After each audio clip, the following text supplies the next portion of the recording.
Shrutinam nirgune yasmin pramanyam pratipadyate tang krishnamasmi pranatah radha chittavaharanam. So every time he starts with a Mangalacharanam, First line is Nirguna, second line is Ishta Devata. Shrutinam pramanyam yasmin nirgune pratipadyate. Now this is Samanvayadhikaranam. Tattu Samanvayat. Samanvaya means Tatparyena Bodhakatvam Samanvaya. Tatparyena Bodhakam. What is the Tatparya? What is the purport of this Shruti? Samanvaya is, what is the purport? What is one thing that the Shruti wants to teach us? That is Brahman. In Brahman alone, all the Shruti has their Tatparya. This is what the Sutrakara establishes in the 4th Sutra. That all the Shrutis are consistent in as much as all of them have their Tatparya or purport in Brahman alone. This is what the Sutra says. And therefore, Pramanyam Pratipadyate. Question is, Athato Brahma Jignasa. Ataha Brahma Jignasyam Vicharyam. Kim tad Brahma Janmadyasya ataha. Kim Pramanakam Brahma, Kim Lakshanam Brahma Janmadyasya ataha. Kim Pramanakam Brahma Shastra Yonitvat. Shastra is the Pramana of Brahma. How do you say that Shastra is Pramana? Because Shastra has Samanvaya, meaning has only Tatparya in one Brahma, and therefore Shastra is Pramanam for Brahma. That's all. Really Shastra is Pramanam for Brahma. And then Dharma. Shastra means Upanishad. So Upanishad is Pramanam for Brahma because all the Upanishads have only Ekavakyada, has only one thing to convey, and that is Brahma. And therefore we say that Shastra is Pramanam. So having said earlier that Shastra is the Brahma is known only through Shastra, but then how does Shastra now enjoy the Pramanyam? Because Shastra has Samanvaya. It has only one Tatparya alone. Therefore Shastra is qualified to be Pramanam because it says one thing alone and not many things. That's how this Sutra establishes Pramanyam of Shastra. So Shrutinam Pramanyam Yasmin Pratipadyate Nirgune. By this Sutra, that in Nirgunam Brahma, all the Shrutis have their Tatparya, and that is how Shrutis become the Pramanam for Nirgunam Brahma. Tam Krishnamasmi Pranataha. To that Krishna, I am Pranataha Asmi. I am always saluted. How is that Krishna? Radha Chittapaharinam. That which captures the chitta or the mind of Radha, that Krishna, who is Nirgunam Brahma in the ultimate sense, and that which is being propounded by the Shastra, or for which Shastra is only Pramanam. To that Krishna, my salutation. I remain saluted to that Krishna.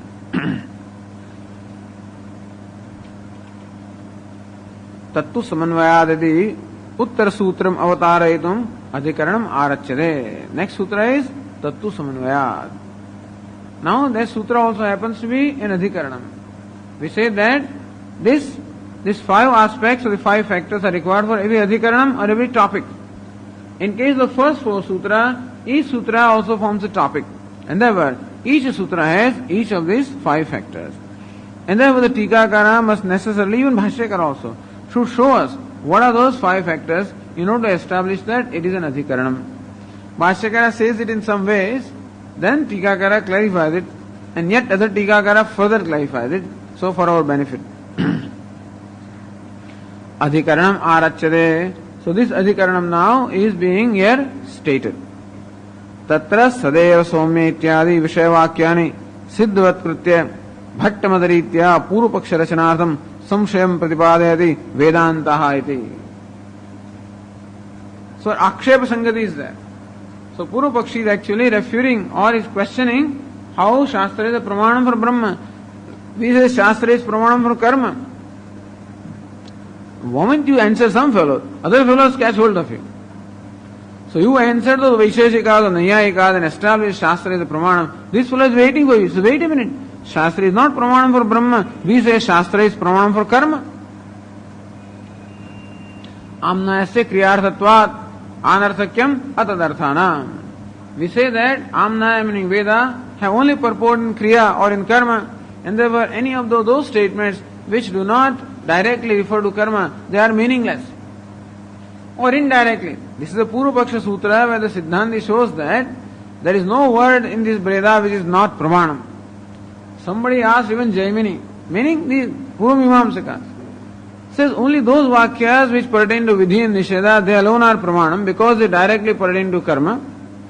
In all other Vakyas which seem to be general and which have no relation with Karma, they should be all discarded as not as Pramanam. So there are people who have to also handle their own Purva Pakshis, So Mimamsakas are questioned. How do you say the entire Vedas are Pramanam? All kinds of sentences are there which make no sense. That a bullock is singing beautifully, something like that.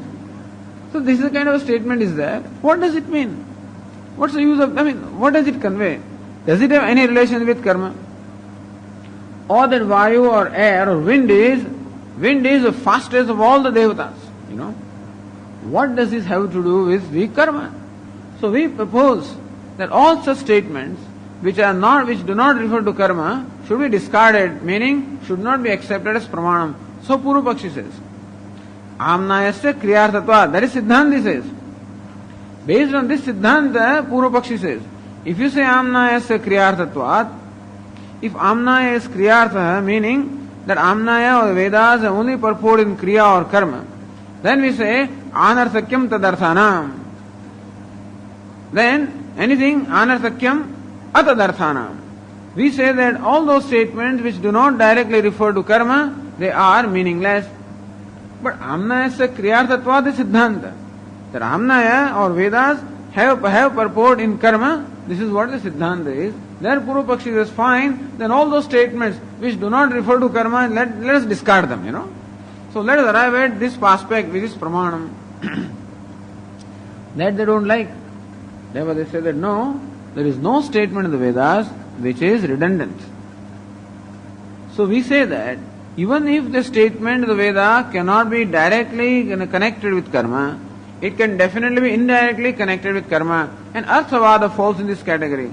So there Purva Pakshi wants to dismiss Arthavada statements as redundant, and there the Siddhanti wants to show that even though a statement does not have direct reference to Vidhi or Nisheda, it does have indirect reference by way of praising or condemning something, and that is how directly, indirectly, it actually refers to Vidhi or Nisheda. It ultimately it culminates into Vidhi or Nisheda, and therefore Arthavada also have Pramanyam. So Amnayasya kriyarthatvat anarthakyam atadarthanam. This is a Siddhanti statement, all right.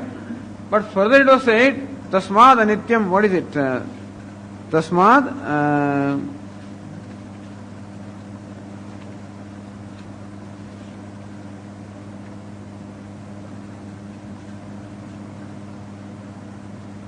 Tasmad anityam uchyate. That's the whole sutra there.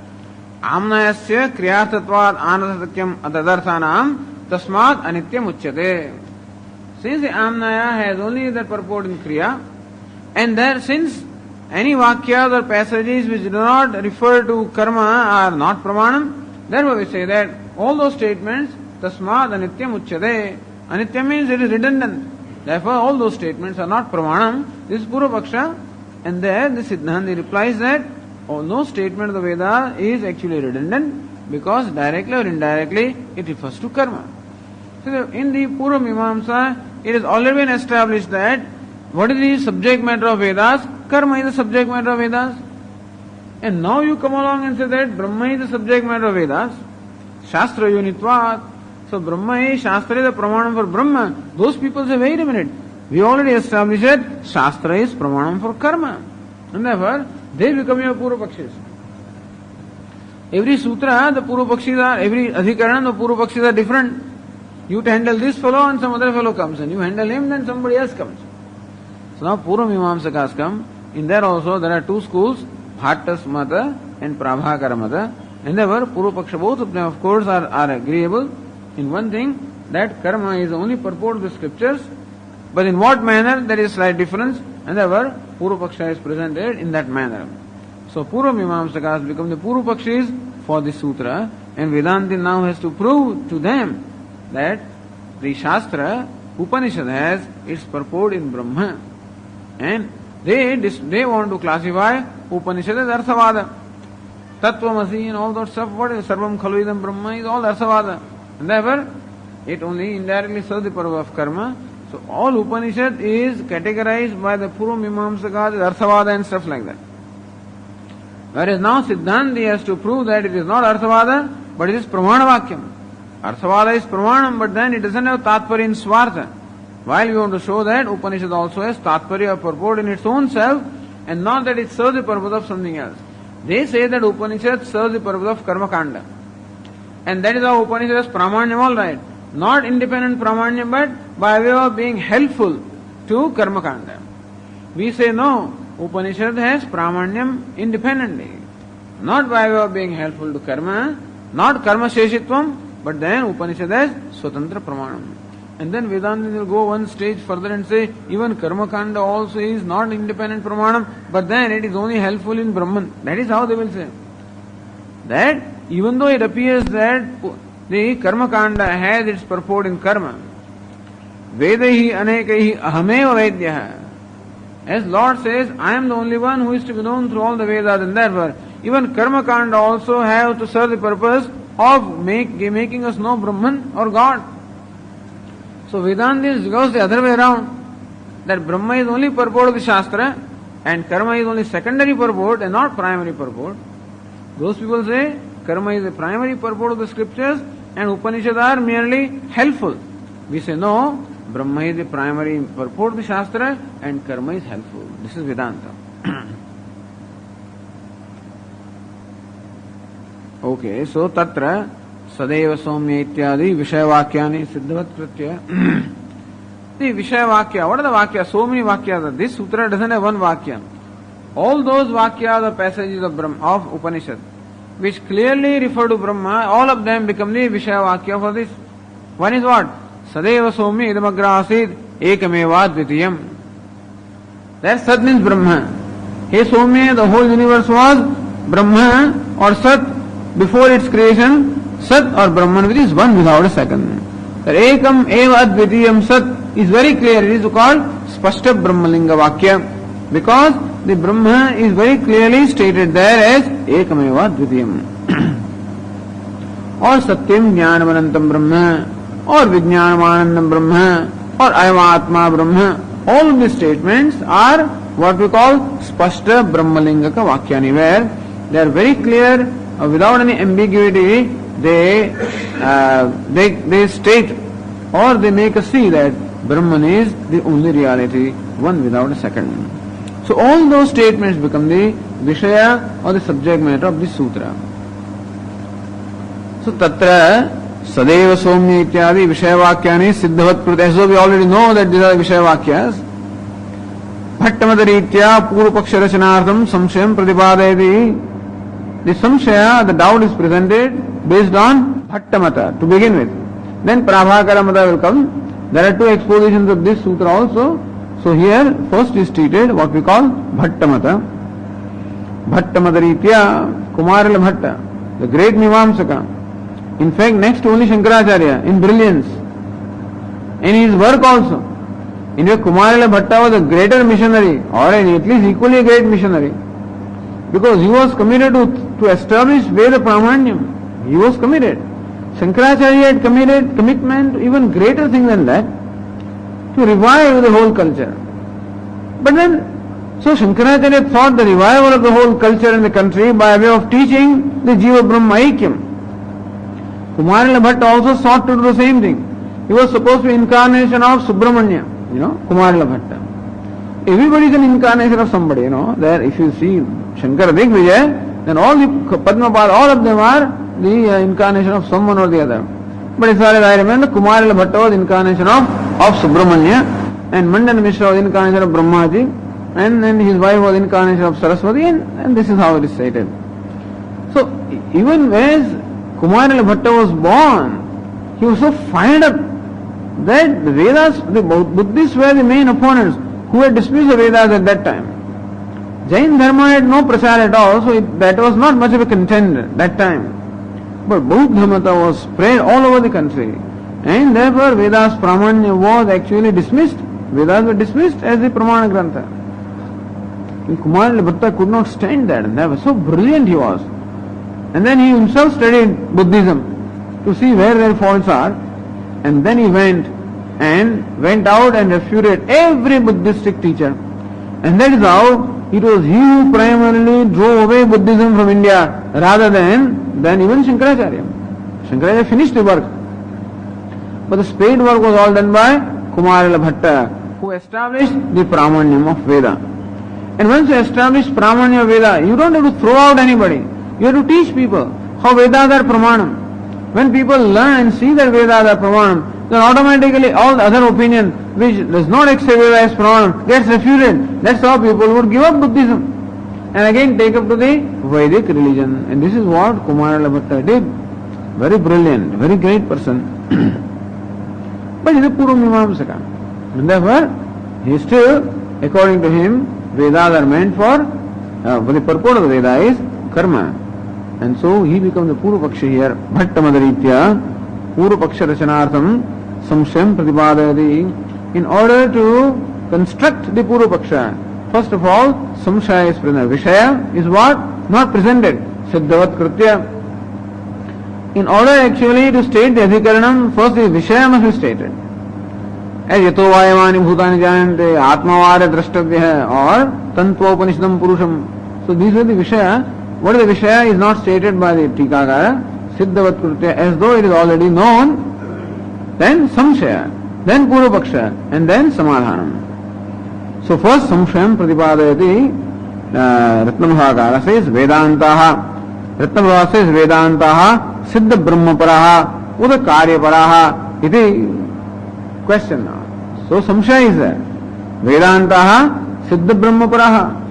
Whether statements such as Sadeva Swami Idamagra Asid, whether they are Pramana Vakya with reference to Brahman which is Siddha Vastu, Brahman which is already existing entity, Uta Karyapara, or these statements then serve the purpose of some other statements which are Karyapara, meaning which actually have the purport in karma.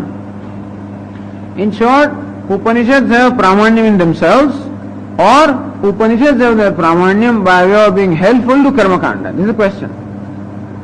Nishphalatva Sapekshatvayoho Prasanga Prasangabhyam Samshaye Anarthakyam Atadarthanam Nishphalatvam. If you take Purva Pakshi or Purva Mimamsaka, then Nishphalatvam. Purva Pakshi or Purva Mimamsaka says the Anarthakyam Atadarthanam. All those Vakyas which do not directly refer to Vidhi or Nisheda, all of them are redundant. Upanishad Vakyas also do not directly refer to the karma, therefore Nishphalatvam, redundant they are. Or the Siddhanti in the Purva Mimamsa says no, all the Vakyas of Vedas, none of them is redundant, all of them are Pramanam, but Sapeksha Pramanam or Nirapeksha Pramanam. We say that the Vidhi and Nisheda, all of them Vakyas enjoy Nirapeksha Pramanya, meaning they have purport in their own self, whereas the Upanishad and other Vakyas, they serve the purpose of karma or Vidhi Nisheda, and therefore they become Sapekshatvena Pramanam, meaning they become Pramanam alright, but by way of being helpful to the Vidhi Nisheda. So Nishphalatva and Sapekshatva. Nishphalatva according to Purva Paksha, Sapekshatva according to the Siddhanta of the Purva Mimamsa. Prasangat, in any case, both of them will hurt Vedantin. Both of them will hurt Vedanta. If you say Nishphala, Vedanta is Nishphala, it doesn't help. If you say Vedanta is Sapeksha, meaning serve the purpose of Karma Kanda, also it does not help.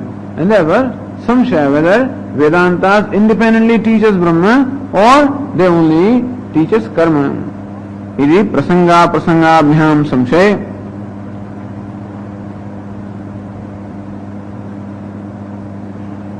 Says now, if you want to understand this part in Ratnabhava, Sadeva Swami इत्यादि वेदांतः इत्यर्थः सिद्ध ब्रह्म परत्वे तेषां निष्फलत्व सापेक्षत्वयोः प्रसंगः अयम अर्थ अनुपदम स्फुटीक्रियते से बस स्फुटीक्रियते पूर्णानंद bye पूर्णानंद कार्यपरत्वे तयोः अप्रसंगः तथा ही धर्मे प्रत्यक्षादीनां प्रामाण्य भावात् प्रत्यक्षादिमानांतर अनपेक्षत्वं फलवत्वं च शास्त्रस्य सिद्धम् इति निष्फलत्वमानांतर सापेक्षत्वयोः प्रसक्तिः एव नास्ति इति भावः. धर्मे प्रसक्ति नास्ति. Okay. So कार्य परत्वे तयोः अप्रसंगः. If you say that all the Upanishads are karya para, meaning all the Upanishads have their purport in karma, then tayoho meaning nishphalatva sapekshatvayoho prasangah eva nasti. Then neither these vakyas will be nishphala, redundant, or neither will they be sapeksha, meaning because they directly refer to karma. Just as tathahi dharme pratyakshadinam pramanya bhava. Dharma means vidhi nishedhatmaka. What is dharma also will be discussed, but then in case of dharma, dharma is a means for attainment of happiness. That's what they ultimately say. Dharma is a means for attainment of happiness, and Veda is the only pramana for dharma, because there is no way for you to determine what will make you happy and what will make you unhappy, because dharma is that. Well, we will reserve that discussion when we come to that. So, but dharme pratyakshadinam pramanya bhavat. So in case of dharma, pratyaksha, perception, anumanam, etc. does not have. Why it doesn't have pramanyam? Because dharma, as you say, is order. Dharana dharma, that which sustains is called dharma. Meaning that which sustains the whole universe will be called dharma in the ultimate sense. And so what is dharma in your life? Which action will classify as dharma in your life? An action that is in keeping with that order will be called dharma, and an action that violates that order will be called adharma. Now what is that order in the universe? There is no way for us to know. The universal order requires someone to be omniscient to know what that universal order is.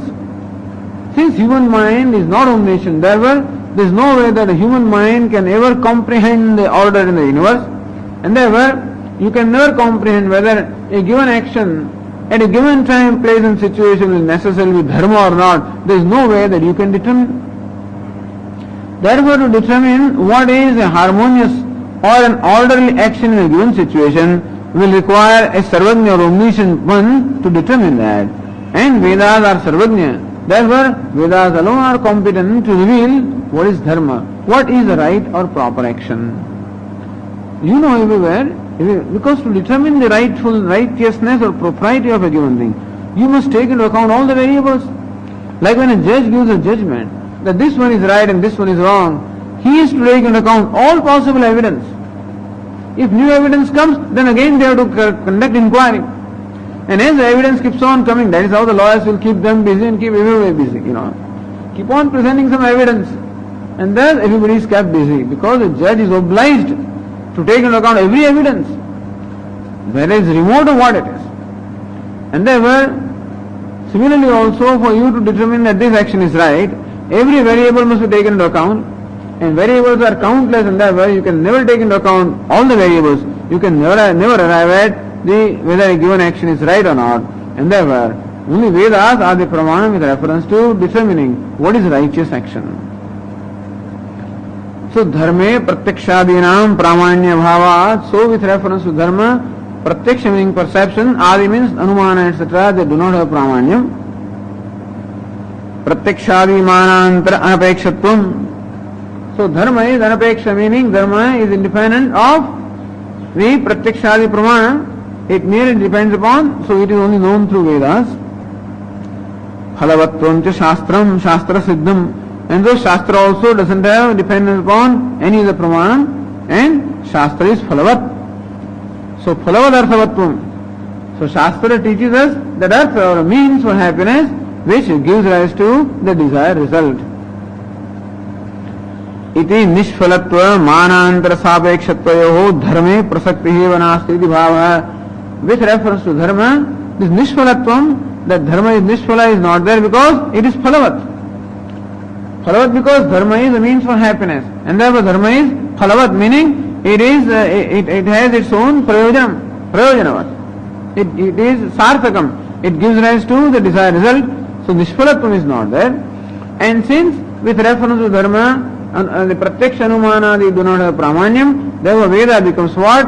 Swatantra pramanam with reference to dharma. Therefore manantara sapekshatvam also is not there. So with reference to dharma, nishphalatvam or manantara sapekshatvam is not there. Prasakti means prasanga. There is no occasion that in case of dharma, this kind of occasion itself does not arise.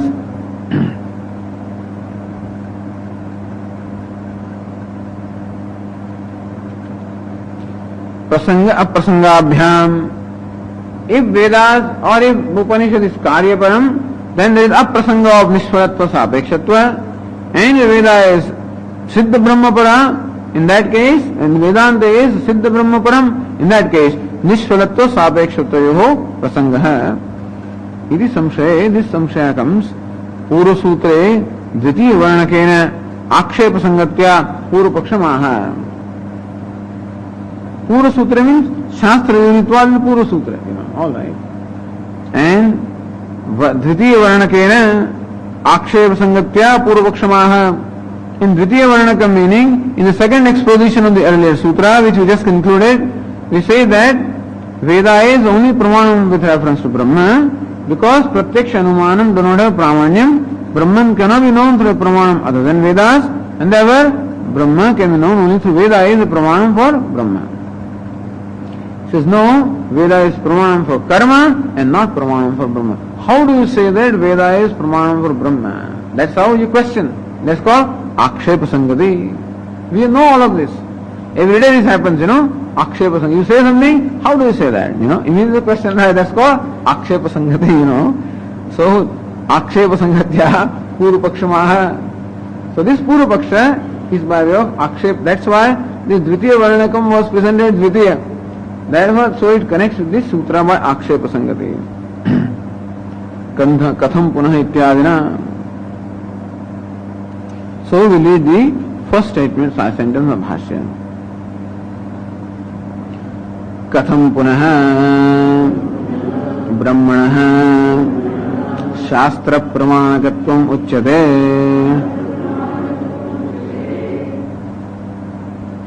कथम पुनः means how do you say that? That is the akshepa sangati. Shastra pramanakatvam. Shastram pramam yasya tat shastra pramanakam.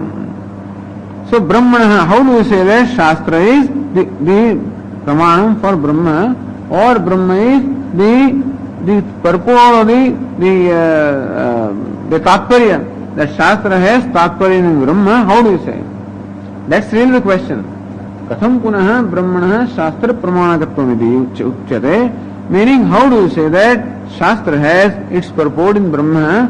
We say that Shastra has its purport in Karma. This is how the Purupakshi is Akshepa Sangati. Katham punaha iti. Okay, we will continue tomorrow.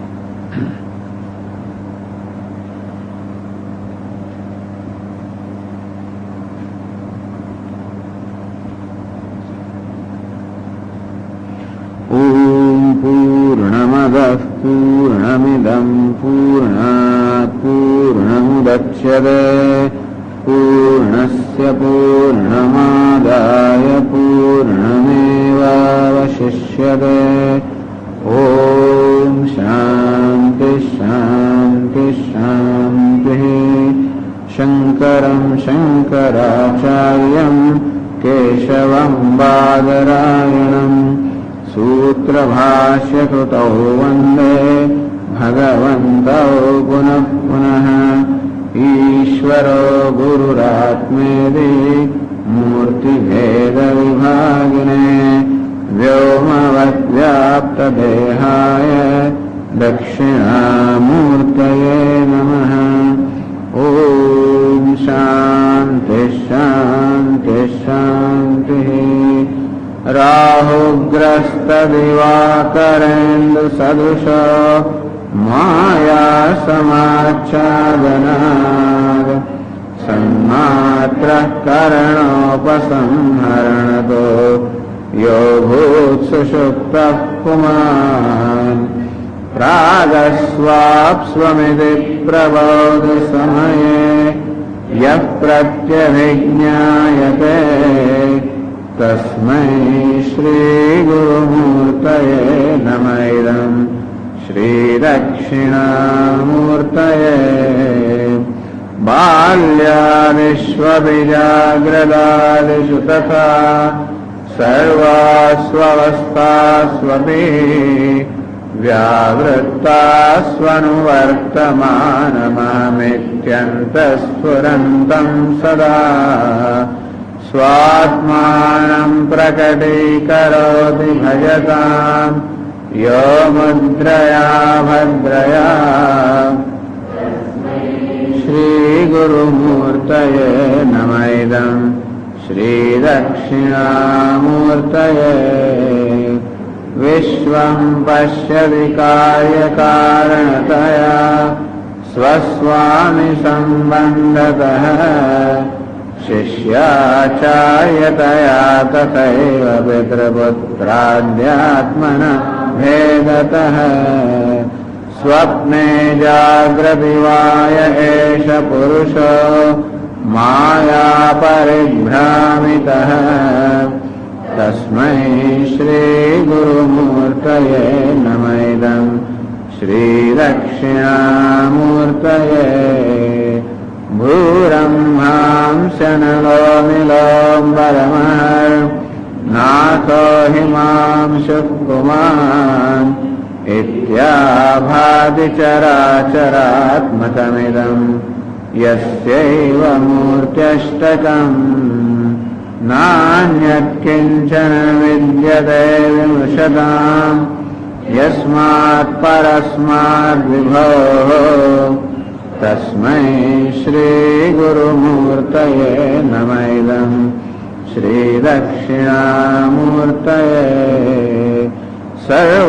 सर्वात्मत्वमिति स्फुरीकृतमिदम् दमस्मिन् स्तवे तेनास्य श्रवणात् तदर्थमननात् ध्यानाच्च संकीर्तनात् सर्वात्मत्वमहाविभूतिसहितं स्यादीश्वरत्वं स्वतः सिद्ध्येत्तत्पुनरष्टधा परिणतं चैश्वर्यमव्याहतम् अशुभानि निराचष्टे तनोति शुभसन्ततिं स्मृतिमात्रेण यत्पुंसां ब्रह्म तन्मङ्गलं परम् अतिकल्याणरूपत्वात् नित्यकल्याणसंशयात् स्मर्तॄणां वरदत्वाच्च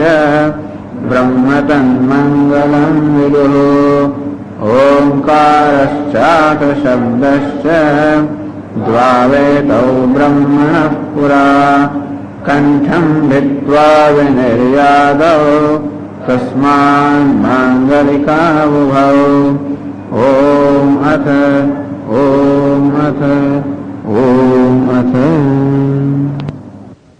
ॐ शन्नो मित्रः शं वरुणः शन्नो भवत्वर्यमा शन्न इन्द्रो बृहस्पतिः शन्नो विष्णुरुक्रमः नमो ब्रह्मणे नमस्ते वायो त्वमेव प्रत्यक्षं ब्रह्मासि त्वमेव प्रत्यक्षं ब्रह्म वदिष्यामि ऋतं वदिष्यामि सत्यं वदिष्यामि तन्मामवतु तद्वक्तारमवतु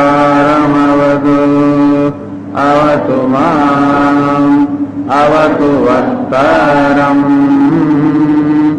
ॐ शान्ति शान्ति शान्तिः ॐ सहनावतु सहनौ भुनक्तु सह वीर्यङ्करवावहै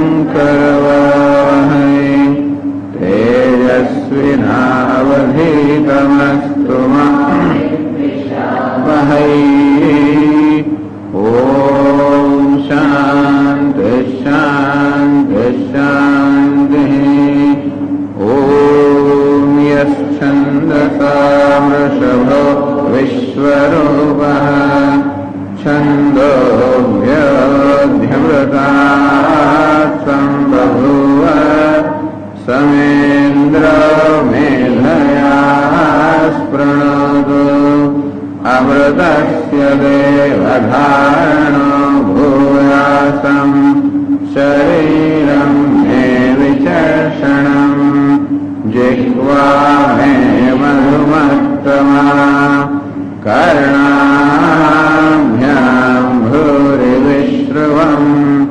ब्रह्मणः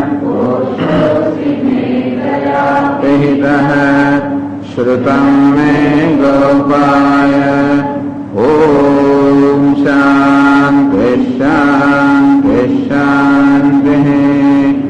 ॐ अहं वृक्षस्य रेरिव कीर्तिपृष्ठं गिरेरिव ऊर्ध्वपवित्रो वाजिनीव स्वमृतमस्मि द्रविणुं सर्वचसं सुमेधा अमृतोक्षितः इति शङ्खोर्वेदानुवचनम्। ॐ शान्ति शान्ति शान्तिः। ॐ पूर्णमदः पूर्णमिदं पूर्णात् पूर्णमुदच्यते पूर्णस्य पूर्णमादाय पूर्णमेव अवशिष्यते। ॐ शान्ति शान्ति शान्तिः।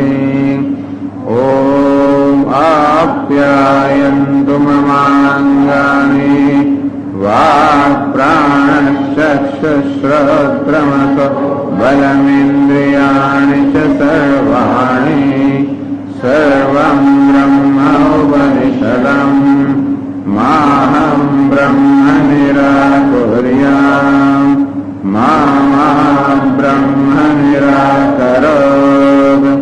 अनिराकरणमस्त्वनिराकरणं मे अस्तु।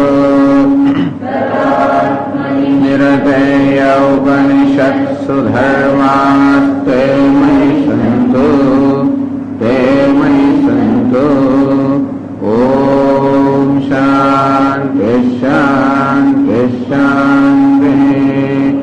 ॐ वाङ् मे मनसि प्रतिष्ठिता मनो मे वाचि प्रतिष्ठितम्। आविराविर्मयेधि वेदस्य महाणीस्थः श्रुतं मे मा प्रहासेः। अनेनाधीतेन अहोरात्रान् सन्दधामि ऋतं वदिष्यामि सत्यं वदिष्यामि तन्मामवतु तद्वक्तारमवतु। अवतु माम् अवतु वक्तारमवतु वक्तारम्। ॐ शान्ति शान्ति शान्तिः। ॐ भद्रं नो अभिवातयमनः। ॐ शान्ति शान्ति शान्तिः। ॐ भद्रं कर्णेभिः शृणुयाम देवाः भद्रं पश्येमाक्षभिर्यजत्राः स्थिरैरङ्गैः स्तुष्टुवागुंसस्तनूभिः व्यशेम देवहितं यदायुः। स्वस्ति न इन्द्रो वृद्धश्रवाः स्वस्ति नः पूषा विश्ववेदाः स्वस्ति नस्तार्क्ष्यो अरिष्टनेमिः स्वस्ति नो बृहस्पतिर्दधातु। ॐ शान्ति शान्ति शान्तिः। ॐ यो ब्रह्माणं विदधाति पूर्वम् यो वै वेदांश्च प्रणिनोति तस्मै ब्रह्मदेवमात्मबुद्धिप्रकाशम् शरणमहं प्रपद्ये। ॐ शान्ति शान्ति शान्तिः। ॐ नमो ब्रह्मादिभ्यो ब्रह्मविद्या विद्या संप्रदाय कर्तृभ्यो वंशर्षिभ्यो महद्भ्यो नमो गुरुभ्यः। सर्वोपप्लवरहित प्रज्ञानघन प्रत्यगर्तो ब्रह्मैवाहमस्मि ब्रह्मैवाहमस्मि। ॐ नारायणं पद्मभवं वसिष्ठं शक्तिं च तत्पुत्रपराशरं च व्यासं शुकं गौडपदं महान्तं गोविन्दयोगीन्द्रमथास्य शिष्यं श्रीशङ्कराचार्यमथास्य पद्मपादं च हस्तमलकं च शिष्यं तन्तोदकं वार्तिककारमन्यानस्मद्गुरुं सन्ततमानतोऽस्मि। श्रुतिस्मृतिपुराणानाम् आलयं करुणालयं नमामि भगवत्पादं शङ्करं लोकशङ्करं शङ्करं शङ्कराचार्यं केशवं बादरायणं सूत्रभाष्यकृतौ वन्दे भगवन्तौ पुनः पुनः। ईश्वरो गुरुरात्मेति मूर्तिभेदविभागिने व्योमवद्व्याप्तदेहाय दक्षिणामूर्तये नमः।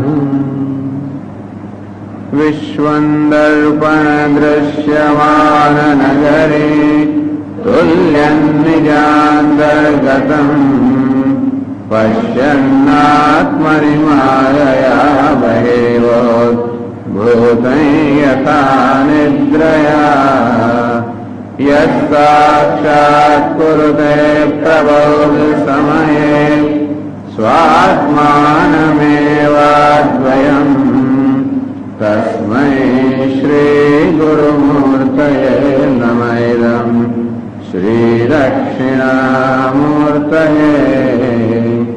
बीजस्यान्तरिवाङ्कुरौ जगदिदं प्राङ्निर्विकल्पं पुनः मायाकल्पितदेशकालकलना वैचित्र्यचित्रीकृतम् मायावेव विजृम्भयत्यभिमः योगी वयस्वेच्छया श्रीगुरुमूर्तये नमः। इदं श्रीदक्षिणामूर्तये यस्यैव स्फुरणं सदात्मतमसत्कल्पार्थकं भासते साक्षात् तत्त्वमसीति वेदवचसा यो बोधयत्याश्रितान् यत्साक्षात्करणात् भवेन्न पुनरावृत्ते भवाम्भोनिधौ तस्मै श्रीगुरुमूर्तये नमः। इदं श्रीदक्षिणामूर्तये नानाच्छिद्रघटोदरस्थितमः दीपप्रभाभास्वरम् ज्ञानै यस्य चक्षुरादिकरणद्वारा बहिस्पन्दते जानामीति तमेव भान्तमनुभात्येतत् समस्तं जगत् तस्मै श्रीगुरुमूर्तये नमः। इदं श्रीदक्षिणामूर्तये देहं प्राणमपीन्द्रियाण्यविचलाम् च शून्यं विदुः स्त्रीबालान्धजडोपमास्त्वमिति भ्रान्तादृशं वादिनः मायाशक्तिविलासकल्पितमः व्यामोहसंहारिणे तस्मै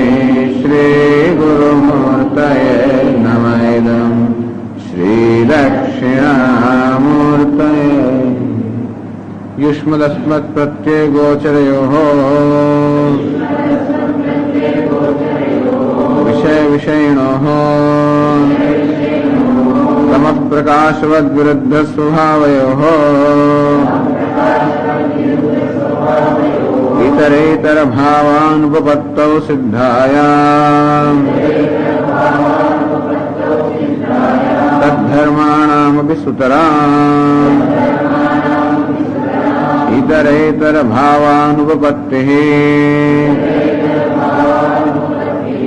इत्यतः अस्मत्प्रत्ययगोचरे विषयिणे चिदात्मके युष्मत्प्रत्ययगोचरस्य विषयस्य तद्धर्माणाञ्च अध्यासः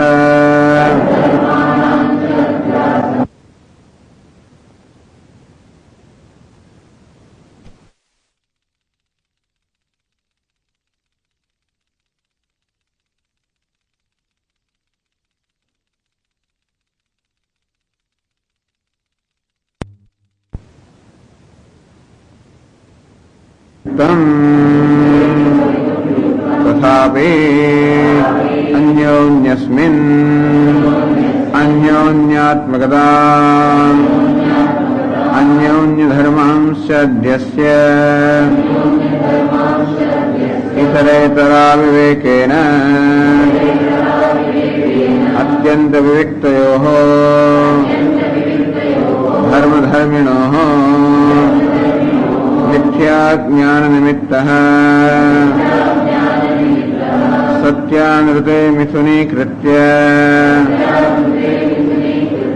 अहमिदं ममेदमिति नैसर्गिकोऽयं लोकव्यवहारः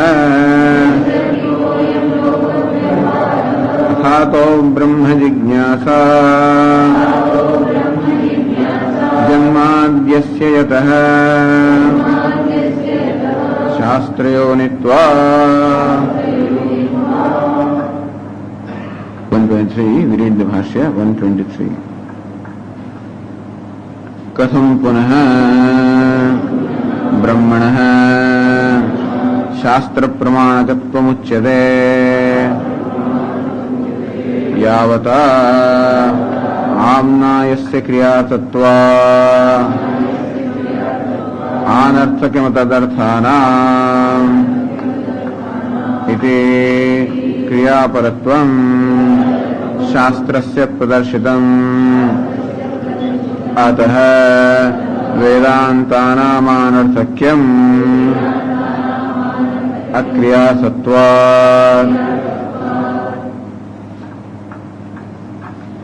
So earlier Sutra says Shastra Yonitvat, because Shastra is a yoni of the Pramanam for Brahma, therefore we say Janmad Yasyatah. Therefore we say that Brahma is Jagat Karanam. Not because of inference or any other means of knowledge, but since Shastra is the means of knowledge for Brahman, therefore we say Brahma is Jagat Karanam.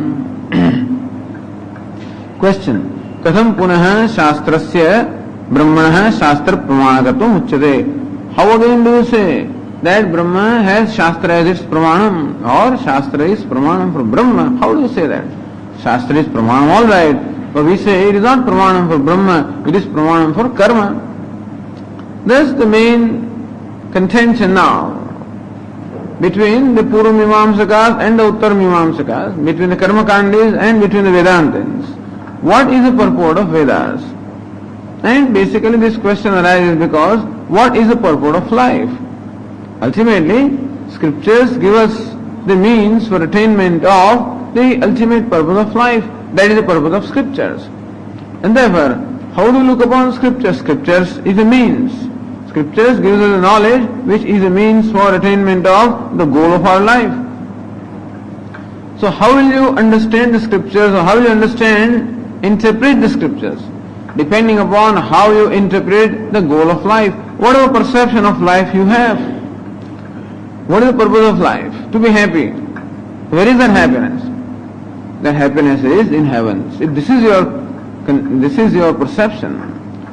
Meaning that it is everyone's experience that Atma is unhappy, that I am unhappy, I am incomplete, I am inadequate. This is everyone's experience. It is also our experience that whenever we gain something or attain something which is desirable, then we feel happy. This is also our experience. It is everyone's experience that attainment or experience of that which is desirable gives me happiness. I am not happy as long as I do not have what I wish to have, and I find myself happy when I gain what I desire to gain. And therefore, by Anvaya Vyatireka, meaning in absence of a desirable object I am unhappy, in presence and experience of the desirable object I am happy. Therefore, it is very clear, where is happiness? Happiness is in the object. If happiness was the nature of self, I should have been happy all the time. But I am not. That shows that happiness is elsewhere. Happiness is elsewhere in a thing other than Atma. Or at least association or experience of something is required for me to be happy. And never happiness or what I am seeking in life is taken to be different from me, away from me, separated from me in time, place or condition. Then there is a distance between the seeker and the sought. This is the primary thing. The duality is between the seeker and the sought. Then there is a distance between the seeker and the sought. That sought is separated from the seeker in terms of time, place and condition. And therefore that distance must necessarily be bridged or filled. So that distance must be eliminated. Then alone the seeker and sought will be one, and then there will be the fulfillment of life. And how can you eliminate the distance, or how can you eliminate the distance? Only when you do something. If you don't do something, how are you going to reach a place? If the happiness is there, how are you going to be happy unless you reach there? Or if the happiness is in this object, how can you attain happiness unless you have that object? Or if this object needs a certain change, as it is not happy, it gives me happiness. If you do something with it, then it will give me happiness. The house as it is not quite alright. If I add one bedroom, or if I bring some new furniture, or if I air condition it, then it will give me happiness. In that case, you can't just meditate upon the house, then it will become air conditioned. You have to do something. So utpadyam, whatever is not there has to be created. Or if happiness is elsewhere, you must reach there to be happy. You can't just sit here and hope to be happy when happiness is elsewhere. Or if something needs some change, things are alright, but they need some correction. The car is okay, but needs repair. Samskara is required. In which case, samskaryam, again you have to do something in order to repair the car. You have to do something in order to bring things to a certain order. So then also karma is required. Or some kind of a change is required. The thing is there, you have to bring about some transformation. Car is there alright, but place in a stereo in there, then perhaps it will be better. And thus vikaryam.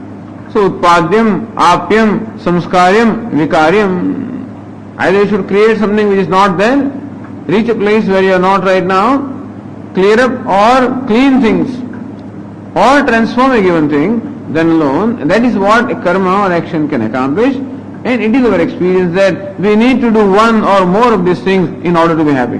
Nobody is happy merely by sitting in one place, not doing anything.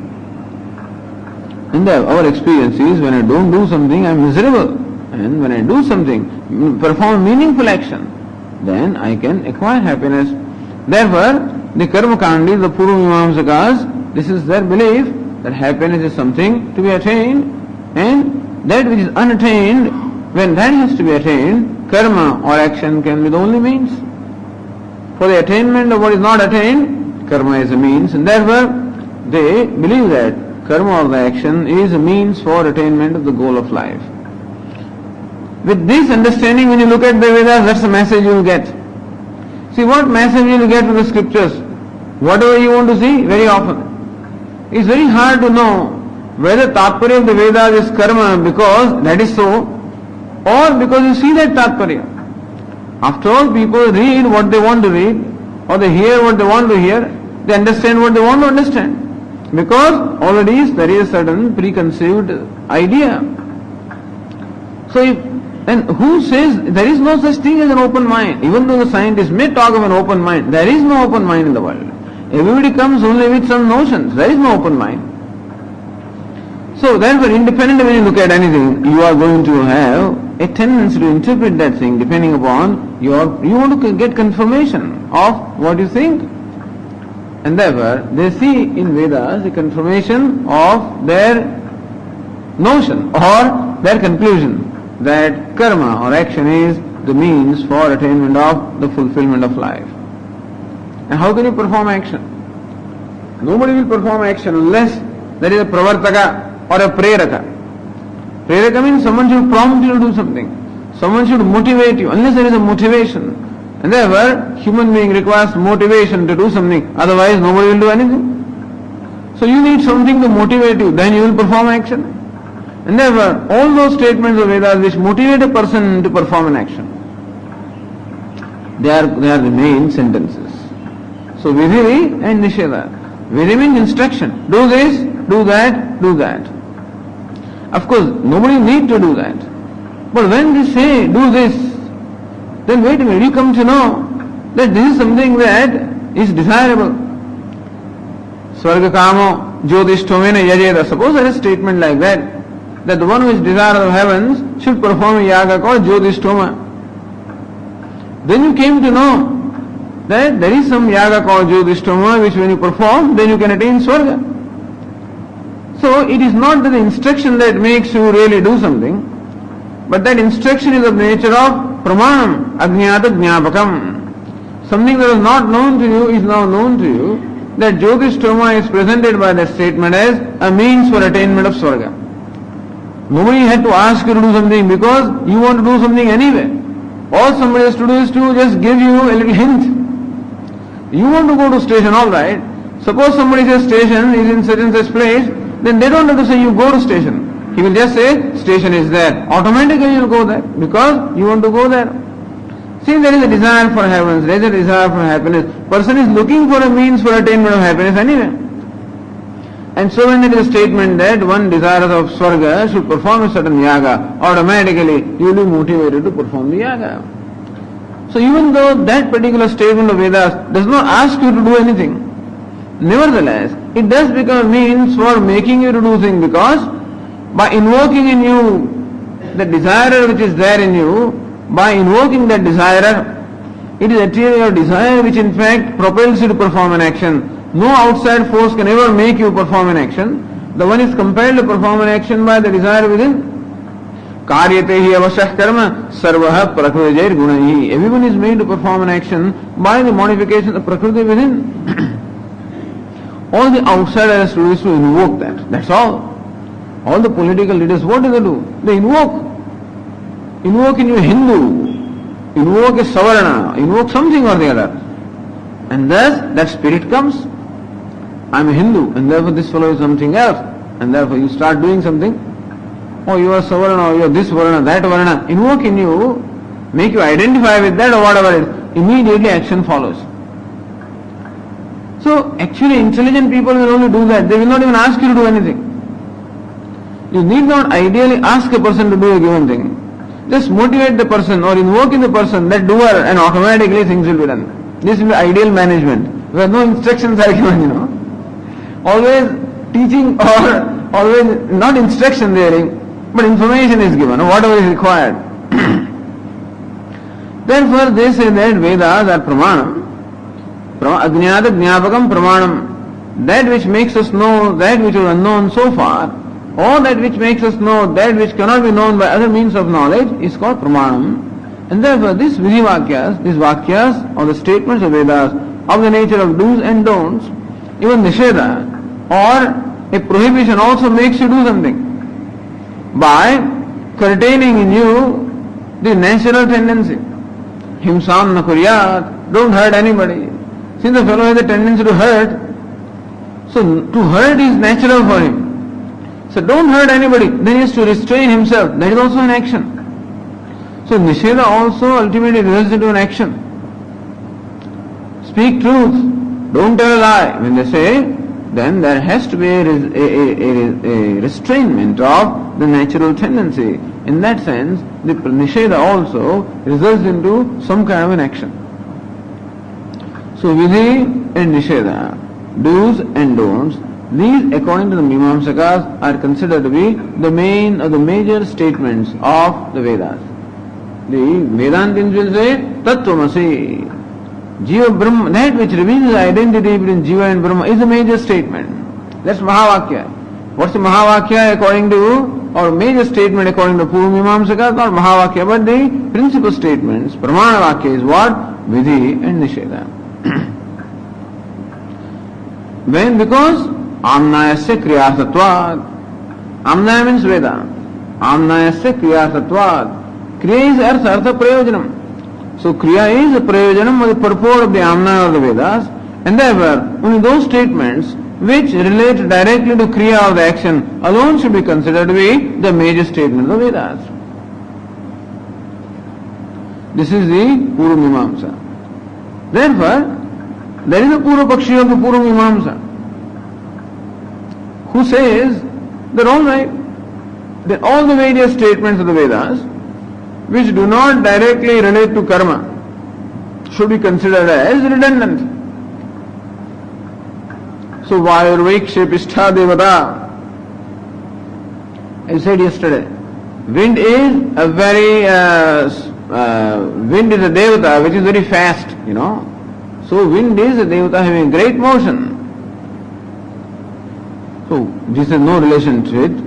Or what is it? Adityo vai yupaha. That sun is yupa. Yupa means sacrificial post. Now what sort of thing is this? And so arodit, this fellow wept, somebody wept. This kind of statements you find in Vedas, as you said. Or the bullocks are singing and some such thing. So you find such statements which do not have even, actually there are different kinds of statements, by the way. There are Purva Paksha, there are 5 Purva Pakshas in there, not one.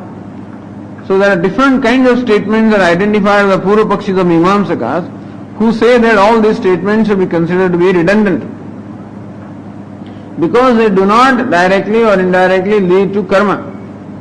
So statements which are merely of the nature of stuti, statements which are meaningless, and some of these statements are identified, and it is said that all the statements will be considered as not pramanam or the valid means of knowledge. Anarthakyam atadarthanam. And therefore, all those statements which do not directly deal or relate to karma should be considered to be anartha, meaning apramanam, should not be considered as valid means of knowledge, will be looked upon as not means of knowledge, which is not acceptable to Mimamsaka. Because the Mimamsaka, the Purva Karma Kandi, also looks upon the whole Veda as pramanam, and therefore it becomes his burden to establish that all the statements of Veda are pramanam, if not directly, indirectly. And therefore, different statements are categorized in different ways. So all those statements which are of the nature of stuti and ninda, they are called arthavada. So different kinds of vada, arthavada, anuvada, etc., different statements are there. Agnir himasya bheshajam, they will say. So different kinds of arthavadas are also there, which only state the facts, or which do the stuti, which do the ninda, or which describe something which had happened in the past. So bhutarthavada, meaning a statement which describes some happening in the past, or stuti, or ninda, the stuti of something that you want to emphasize, ninda or censure of something that you want to condemn, or you want to prohibit. So similarly, these different kinds of statements are there, and the Purva Mimamsakas have shown how all these statements are also only pramanam, meaning that they are valid statements, even though they do not directly deal with karma. They deal with karma in an indirect manner. They support, they become the supporting or helpful in some manner or the other for the statements of Vidhi and Nisheda. And that is how the whole Veda is pramanam. As the Purva Mimamsaka says. However, how does he classify Vedanta? So Vedanta also is pramanam, according to them. But in what manner? In the manner that Vedanta is just arthavada. Vedanta is pramanam, there is no pramanam in swartha. In the sense that Vedantas do not mean what they say, but then they serve the purpose of some statements of karma. So Vedanta also indirectly supports or helps the karma, and therefore they are called Arthavada. So Vedanta has Pramanyam according to Purvamimamsaka, all right, but not in terms of Swartha, in terms of Parartha, meaning they have Pramanyam in terms of being only helpful in karma, and they do not convey anything independently of their own. And therefore, such statements, Tattvamasi, Aham Brahmasmi, all of these great statements according to you, all of these are taken to be what? Mean Stuti. Stuti of the Karta, Aham Brahmasmi, I am Brahma. That's what? Stuti of this Jiva. How wonderful it is. And so, this is all Stuti of the Devata. So, Tattvamasi, Tvam means Devata, you know. So, Stuti of the Devata, Stuti of the Jiva, Stuti of the Kriya, is in this manner different, or Stuti of Phala, that one attains infinite, one attains limitless. So, that is only Stuti of the Phala.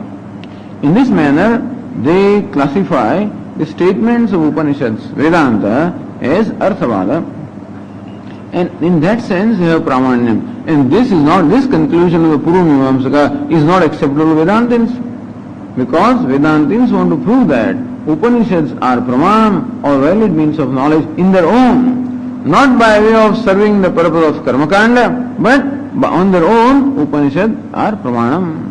Vedanto Nama Upanishad Pramanam. What is known as Vedanta is Upanishad, and that is Pramanam. For what? For Brahma. And therefore, the Vedantins mean to say that there are basically two topics that are dealt with by the Vedas. One is Karma and other is Brahma.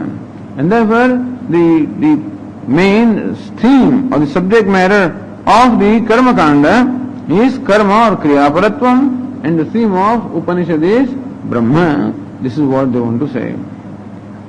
In what's the relationship between Karma Kanda and Upanishad? That Karma Kanda is secondary and Upanishad is primary. Those fellows say Upanishad Arthavada. So Karma is primary, Upanishad is only secondary. Vedantins will say no, ultimately the Vedas have the Tatparya in Brahma, because knowledge of Brahma alone can be the means of moksha. And since everyone seeks moksha, so what is the perception of Vedantin? Vedantins will say that moksha is not the attainment of something unattained, but the moksha is attainment of what is already attained. Brahma is Siddhavastu. And what is Brahma? Atma alone is Brahma. Meaning Atma or the self in fact is limitless, is Nitya Mukta, ever free. But if I am ever free, how come I don't feel free? There is what is it that creates distance between me and the freedom? That distance is not in terms of time or place or condition. That distance is in terms of ignorance. So Vedantins bring about a different kind of a distance between the seeker and the sought. Conventionally, the distance between the seeker and the sought is in terms of time, place or condition. But the Vedantins say no, that distance is in terms of ignorance. And therefore, eliminate that ignorance and the distance will be eliminated. Like the distance between the 10th man and the 10th man. The seeker also the 10th man, the sought also is 10th man. And knowledge that I am the 10th man, how does it eliminate the distance? And so also, here Brahma is the seeker and Brahma alone is the sought. And therefore, the knowledge that I am Brahma eliminates the distance. And therefore, it is Brahma Jnanam or knowledge of Brahma which is the primary means for moksha and not karma. Then what's the role of karma? Karma is preparatory step. That when you perform karma with a certain attitude of Ishvara Buddhi as an offering, as worship to the Lord, then very karma becomes a means for purification of the mind and creates in me a jijnasa, a desire to know the truth, and that is how karma becomes a indirect means for moksha and not the direct means. This is how the Vedantins look upon the whole Vedas. Vedantins also look upon the whole Veda as Pramanam. Every statement is Pramanam. Except that Upanishads are the primary Pramanam in that sense, because Vedehi Anekehi Ahameva Vedyaha. All the Vedas ultimately, I alone am to be known. So Karmakanda also reveals same Brahman as Devatas. But then Upanishad reveals Brahman in a primary sense as a self. So this is what the fourth sutra wants to establish primarily. The sutra, Tattva Samanvayat, is that all the Upanishads have the Samanvaya or Tatparya in Brahma. This is the whole idea there. And before doing that, the Purva-paksha is presented here. The Karma-kandis become Purva-paksha. Which Karma-kandi? Which says that Upanishad is Arthavada. They are merely of the nature of stuti, eulogizing, meaning just extolling the Devata or extolling this Jiva or extolling something or the other, and therefore Upanishad are in the category of Arthavada. This is the Purva-paksha. And we want to say that Upanishad are in the category of Pramana. But before we say that, how do we say that all the Vedas are Pramanam? So, the Tikakaras, the way they proceed is that first of all they start with the Purva-paksha of the Mimamsa. The Purva-paksha who says that Vedas, entire Vedas are not Pramanam, that only certain statements of Vedas which directly lead with karma alone are Pramanam. And therefore, the Mimamsaka first establishes that all the statements of Vedas are Pramanam. There is no Anarthakyam. And they will say that Upanishad are Pramanam by way of being the Arthavada. So that becomes the Purva-paksha, and that is then answered by the Sutra Tattu Samanvayat.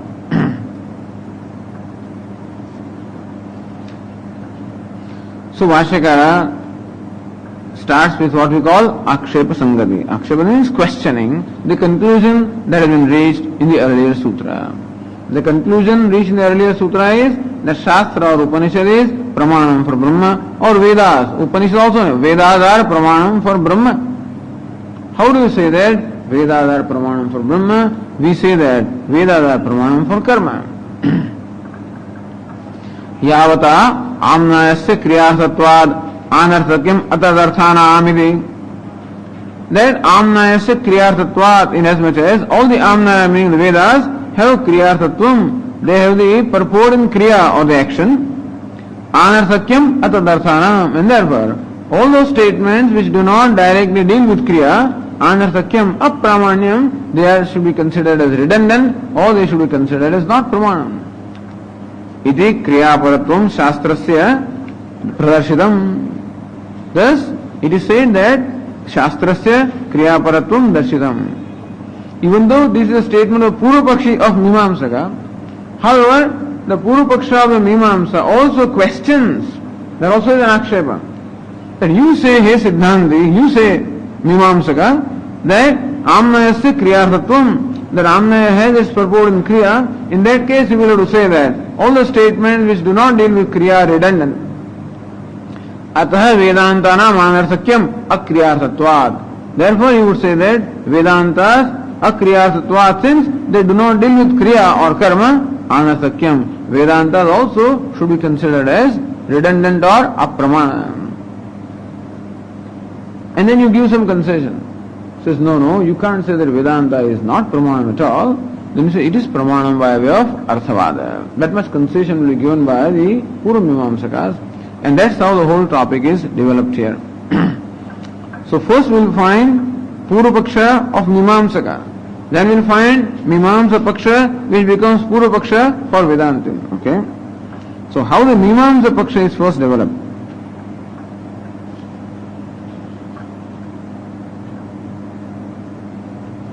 Say on the page 123, Ratnaprabha, Vedantaha Siddha Brahmaparaha Uta Karyaparaha iti Nishphalatva Sapekshatoyo Prasanga Prasangabhyam Samshay Pura Sutre Dvitiya Varnakena Akshepa Sangatya Pura Pakshamaha Katham Punha Ityadina. Vedantaha Siddha Brahmaparaha Uta Karyaparaha. Vedanta meaning statements such as Sadaiva Somi Idamagrasit. These statements, which is what we call Vedanta, Siddha Brahmaparaha, do they have their purport in revealing Brahma, which is already an existing entity, or an established entity, Uta Karyaparaha, or they have their purport in helping, or in becoming helpful in revealing karma. Essentially, karma is a means for attainment of that which is not there, and jnanam is a means for revealing that which is there. So Vedas have the purpose in Jnanam, or Vedas have the purpose in Karma. The life is meant for knowledge, or life is meant for Karma. They are going to hands and legs, so do something. That's the main purpose. Other fellow will say they are going to head, so therefore think something. That is the purpose. In as much as hair enjoys a place which is higher than hands and legs, you would say that what you do with hands and legs should ultimately aid the head and not the other way. They say no, the jnanendriya first gain the knowledge, then you do the karma. We say no, karmendriya take you there, that's how you gain knowledge. Anyway, but then it is a jnanam which is the ultimate means and karma is the helpful means. This is what Vedantins want to say. This is being questioned. Uta karya paraha, Vedadar karya paraha, meaning Vedadar are purporting revealing karma or enjoining karma. Ide nishphalatva sapekshatvayoho. Nishphalatvam is there. Siddha Brahma paratvam, nishphalatvam. It will be said later on, this will explain that if Vedas according to you, Upanishads, not Vedas, Vedanta, Upanishads or Vedanta according to you, are mere the served purpose of revealing Brahman, which is already an existing entity, then what purpose do they serve? By merely revealing that which is there, what purpose is served? Nothing new is gained, or no change takes place in you. So it will reveal an Atma who is miserable. If knowledge reveals the thing as it is, an Atma who is unhappy or inadequate, that's what will be revealed. Or Brahman which is already there, it is there, whether you know it or not. What difference does knowledge make? In an existing thing, that you have pancreas. Suppose you don't know the pancreas that they are there, so what? They are still performing their functions, and now after a study of 3 years, you come to know all about pancreas. What does it do to you? Nothing. Meaning, it doesn't help you in any way to, doesn't improve anything in any way, doesn't change anything. The idea is, by knowing something that is already there, that you have heart, that you have 2 lungs, that you have pancreas, and various things you have, which you don't even know. Then suppose you know all those things that you are, how does it help you?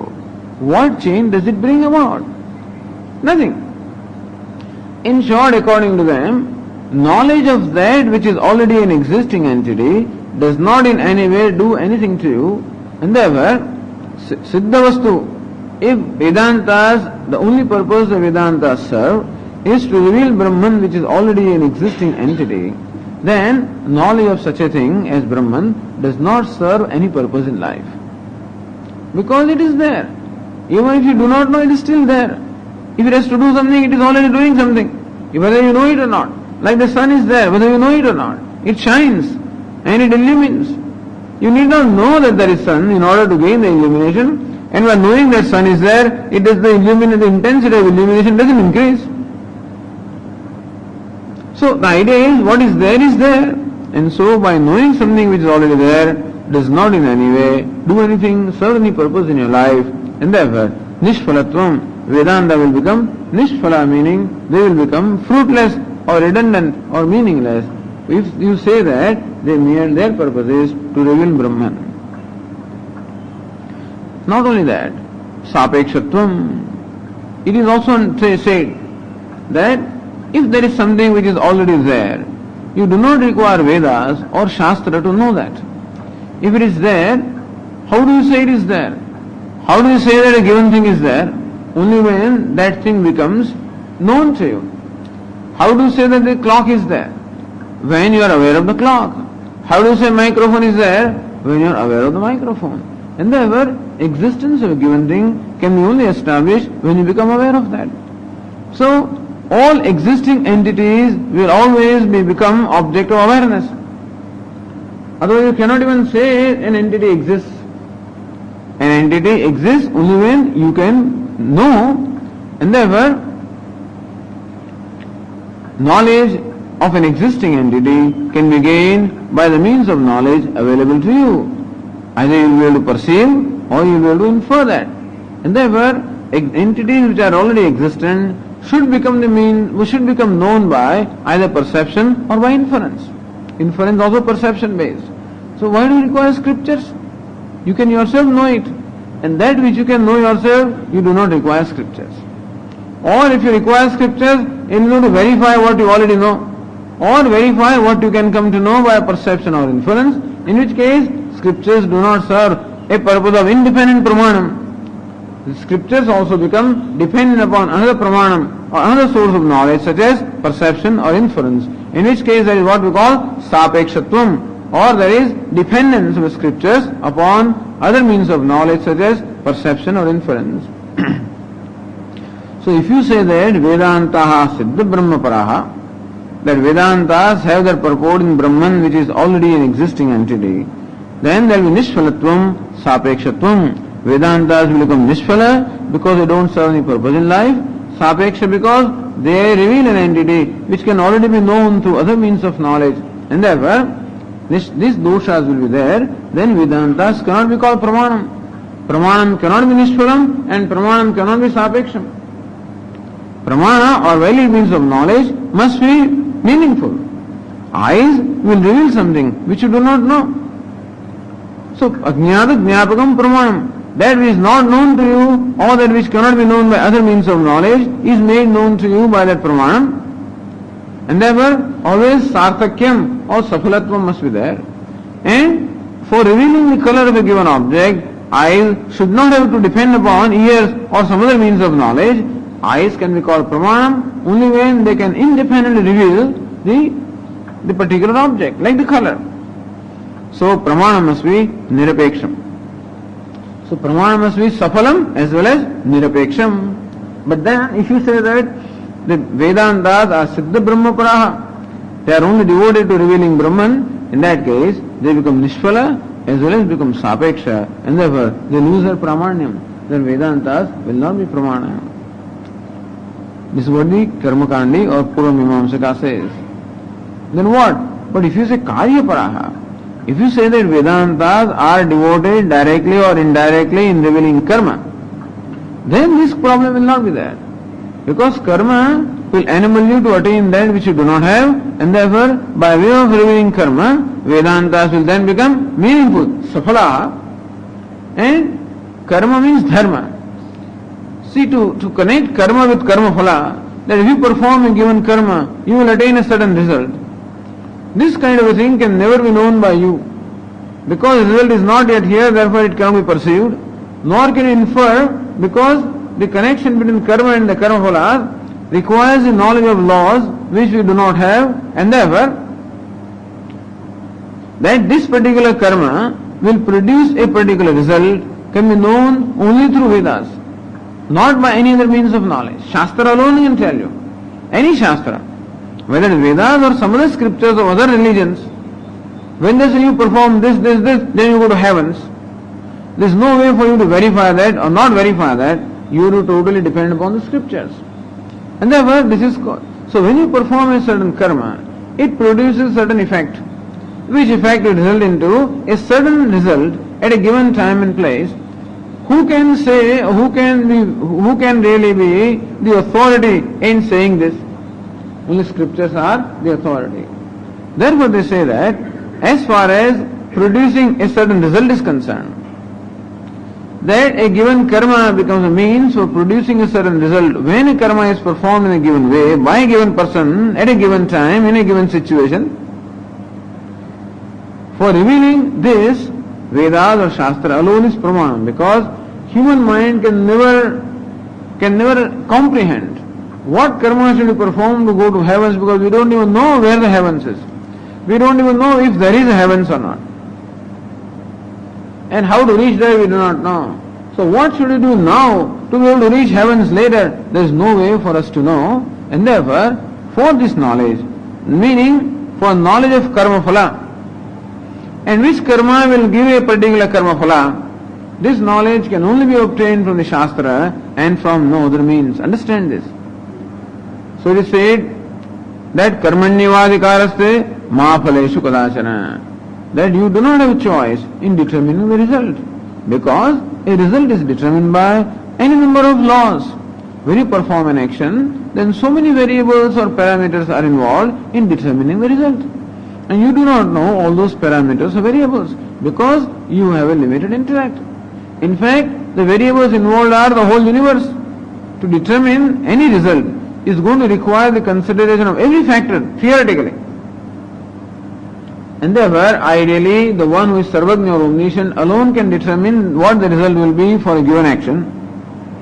You are not omniscient and therefore you cannot determine. Therefore, Vedas, who are Pramanam, which are the Pramanam, because they are supposed to have omniscience, inasmuch as they reveal all that is there to be known, Therefore, Vedas alone are pramanam for revealing the relationship between karma and karma phala, and also revealing the nature of karma to produce a certain karma phala.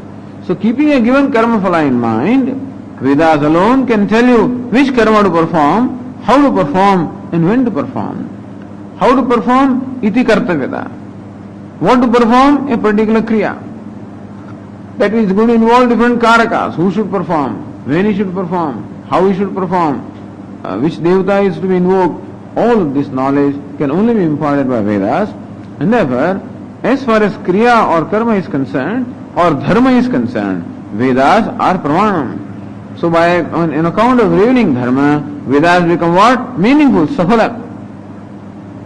And for this, Vedas do not depend upon anything else, any other source of knowledge. They are the primary source of knowledge to reveal this nature of karma or dharma. And therefore, if you admit that Upanishads directly or indirectly aid in revealing the karma or dharma, then Upanishads will gain safalyam, meaning they will become meaningful, as well as nirapekshatuam, in as much as they will be independent pramanam. And then alone, Upanishads will be called pramanam. For you to establish Upanishad as pramanam, you will have to accept safalyam and nirapekshatuam. And for that, you will have to accept that Upanishads only reveal karma, because if they reveal Brahma, then this doshas will be there. And therefore, if you say Shastra Yunitvat, that Upanishad is pramanam, then we say that Upanishads are pramanam only if they reveal karma. Earlier Sutra said Shastra is a yoni. Then for Brahma, if that is so, then we say the Upanishads are pramanam, all right, but for revealing karma and not for revealing Brahman. This is the Purupaksha, main Purupaksha. Katham punah brahmanah shastra pramanakatvam uchyate. How do you say that? Brahma is the pramanam. Shastra is the pramanam for Brahma. How do you say that?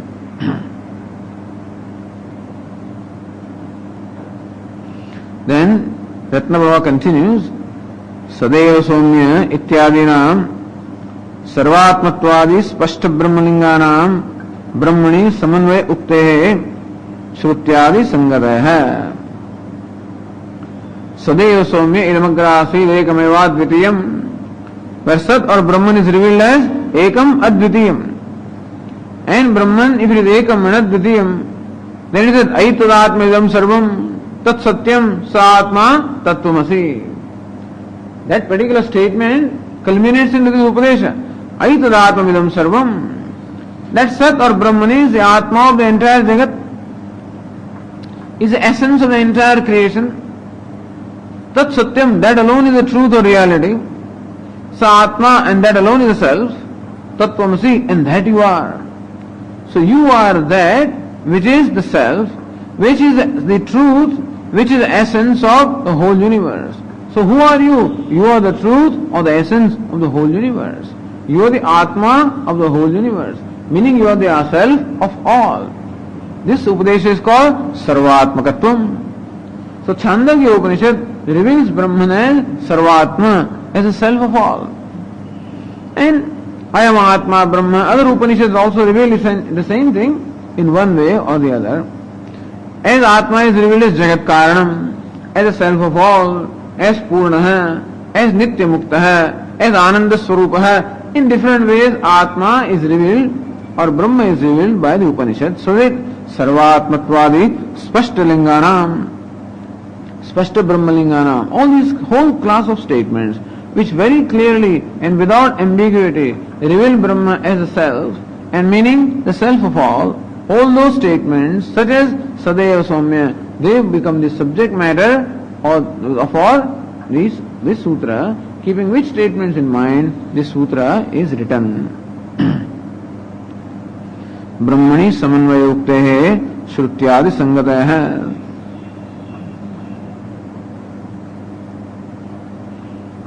Says Purananda, somewhere in the middle of the paragraph, Sadeva Somyetyadi Shruti Shastra Prathamadhyaya Prathamapadahi Tattva Samanvayadi Sutra se Sangatim Darshayati Sadeva Somyeti.